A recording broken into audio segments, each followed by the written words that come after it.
I've been wanting to visit Bramdean House for years, mostly because I've seen Monty Don talk about it with such passion so many times, and it did not disappoint.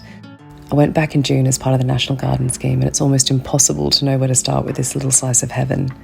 One of the first things you see from the road is these great big waves of the most beautiful cloud-pruned hedging wrapping around the front of the house, keeping it just out of sight. But when you enter through the side gate, you're just hit immediately with the famous long borders. Honestly, it might sound a bit lame, but those long borders were my version of a celebrity sighting. They are just so beautiful and full of the most wonderful plant combinations, full of colour but not too overwhelmingly.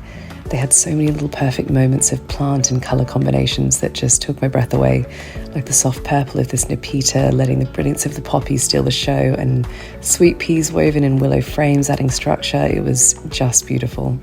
The long borders drift up from the house like the garden was designed to pull you up the hill, with big gates drawing you through to the next room.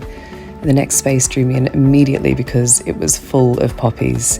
Now, I have a slight obsession with poppies for obvious reasons, but seeing almost a full field of their heads dancing above the green was just incredible, and the colours, I couldn't get enough. I came expecting the borders to steal the show, and they did, but the real joy was the unexpected. I discovered my first pink and white cornus causa tree, which in flower is just the most breathtaking thing I've ever seen, and discovered a yellow salsify seed head, which was so delicate it felt like a chore. The garden just kept pulling me in. I must have spent about 2 hours exploring through hedges and doorways, greenhouses and sweet pea fields. But what I loved was that even toward the back of the property, each space felt like it was designed with as much care and attention as the last, not forgotten or less visited by the owners. There was even an incredible little hedge turret tucked away in the back corner, which would have made a brilliant playground for small people spying on their parents from afar.